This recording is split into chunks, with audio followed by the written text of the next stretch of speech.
Hey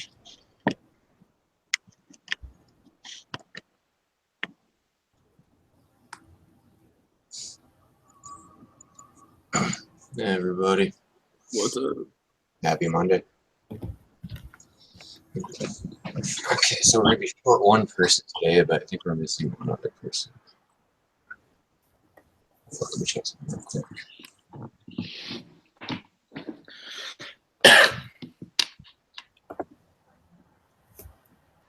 We're good. Okay. Oh, so last week I made the mistake of forgetting to hit start broadcast before I did the recording. So despite the fact that we did all of this, it didn't record any of it. So I emailed the professor, and she was okay with it. Obviously I did it this time, so we're okay there. But just as an FYI, so your grades should all be fine. But just thought I'd let you guys know. Okay. So I don't know if anybody checked or anything, but yeah, if there's anything weird or anything, just let me know. All right, cool. So anybody have anything exciting or anything they want to share before we get this started?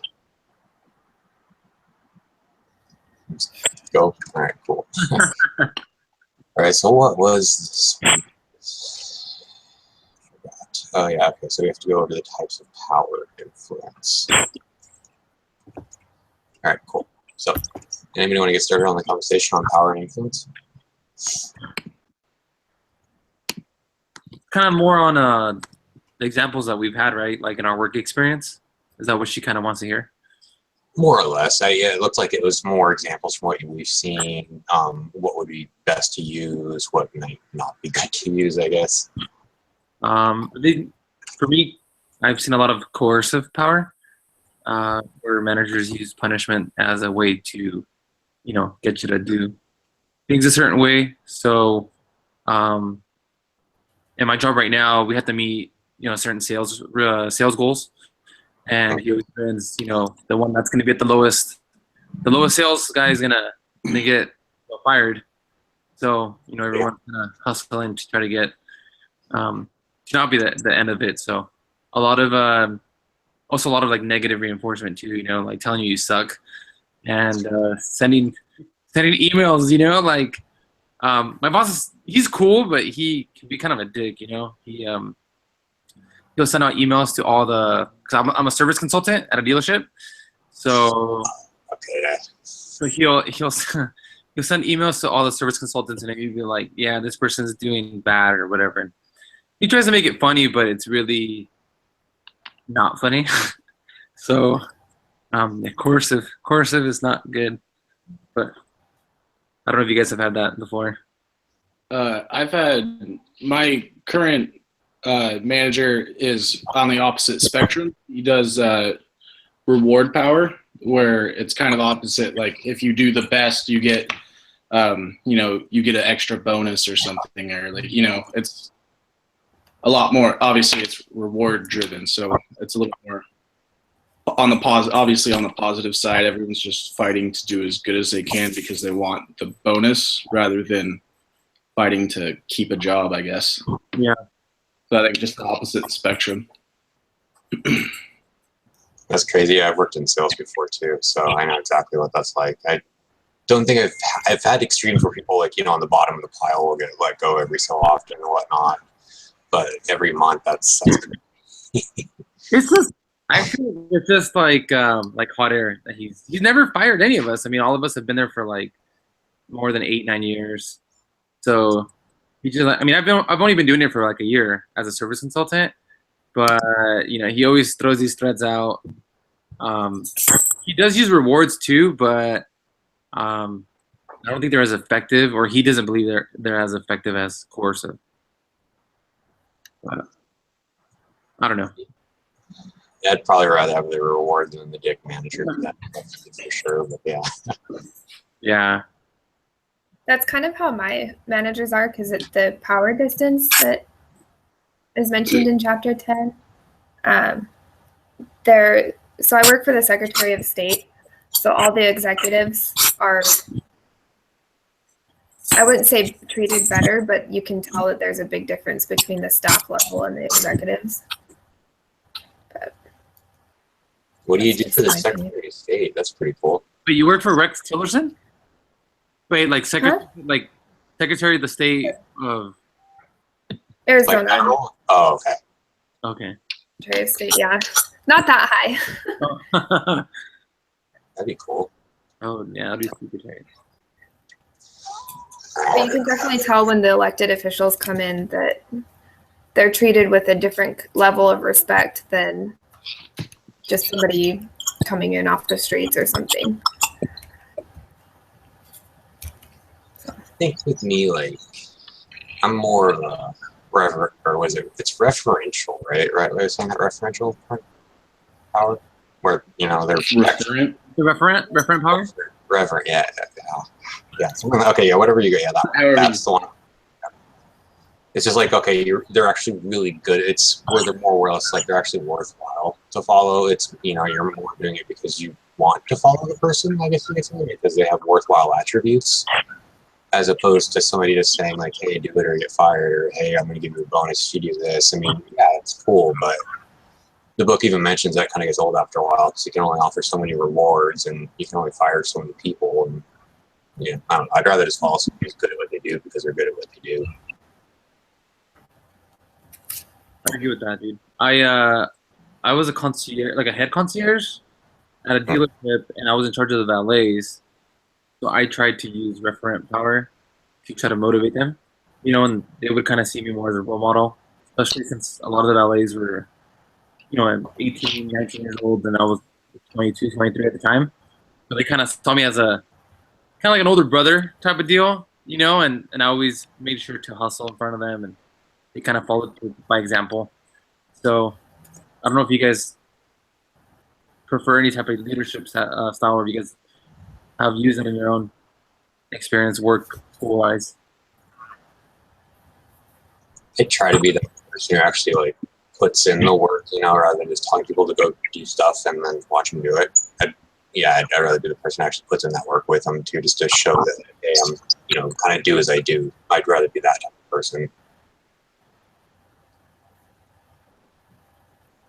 I think a lot of us probably have expert power. I know for me at work, it's one of the things I kind of started at the really as low as you could start at my company and have kind of spent 16 years there. So I'm kind of at a point now where people have come and gone, but I still kind of know the ins and outs. And so even if I don't necessarily have a lot of official power or authority, I've been there long enough to kind of know stuff, which is kind of a form of power in itself. Information power. Mm-hmm.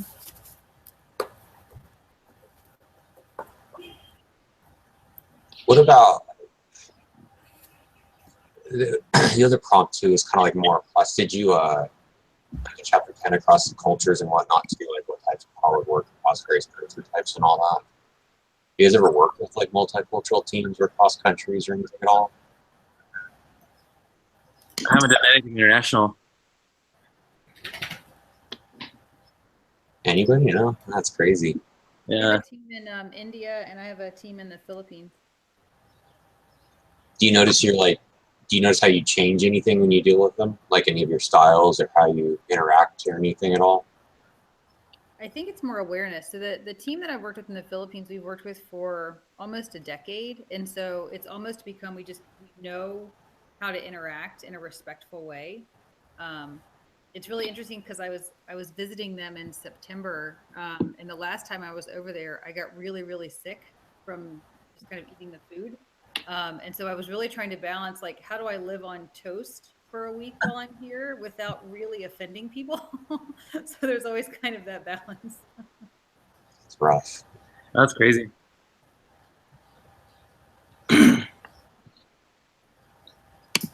Well, I don't know. At work, I mean, there's people that are from different backgrounds, you know, and people kind of work differently and respond to better types of leadership, you know. There's a couple guys at work that, you know, are more recently here from, you know, different parts of Mexico, and they tend to respond.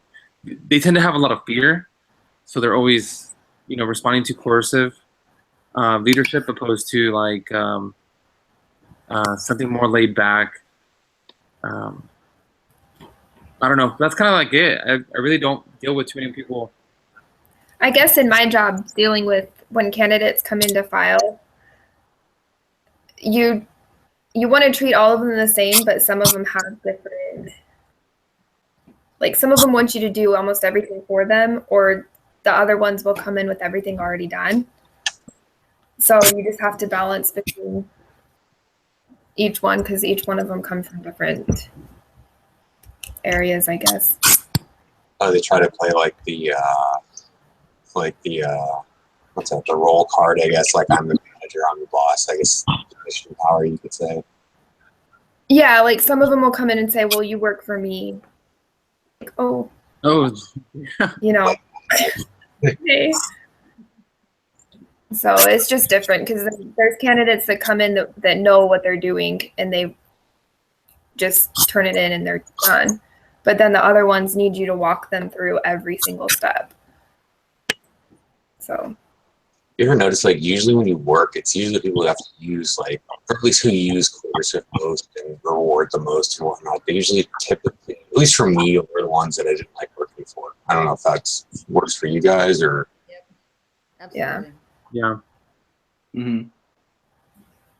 I will Means you're say smart. we're having the inverse problem right now at work. So I have a problem that I'm trying to creatively solve.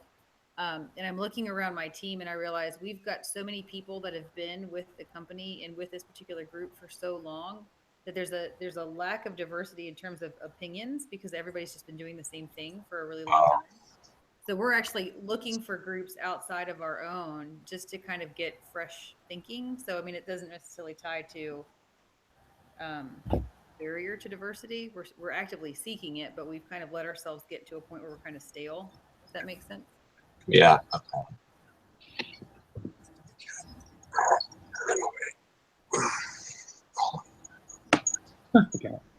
Okay. There we go. Your license. Okay, there we go. All right, and then we have to turn in what's that? So, if I'm wrong, it's we have to pick 5 of the terms, and then we kind of do like a database on them, kind of like research theory and whatnot. Is that kind of the gist of it? Yeah, I saw the example and it looks like we need to do kind of find different sources and then kind of redefine the term in our own words based on the research that we've done. Mhm. So not like copied out of Webster's or anything like that. So it looks like it's a lot of research and heavy work, but what we actually turn in isn't all that substantial. So she just wants to see a lot of thought involved, I guess you could say. Well, we got to do. I like 3 of the ones that Jenna picked. Or read hers yet.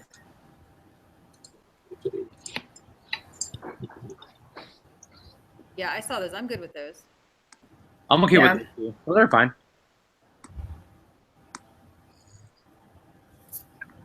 There was one, I like those. Okay, cool. The only one I'd want to add, I guess, or throw in there just to stick in the mud, but the servant leaders or leaders of servants, if you guys have the list, number 66. Mhm. I don't know, just throw that one in there in the file. She gave us 4 or 5. 1, 2, 3, 4. Give us 5. We can She gave repeat us 5. one. Does anybody really care? It doesn't matter to me. I'm okay with anything. Yeah, I mean, I don't have any. I made my own list, and it was just I picked a few different ones. One that I thought was kind of interesting was emergent leadership, but I mean, that's again like we can just kind of do what she threw out if that's easiest for everybody. Because I mean, emergent leadership is just somebody who, there was no clear leader defined in the group, and then all of a sudden, they emerged as a leader is essentially what it is. Mhm. Which one do you want to take out then?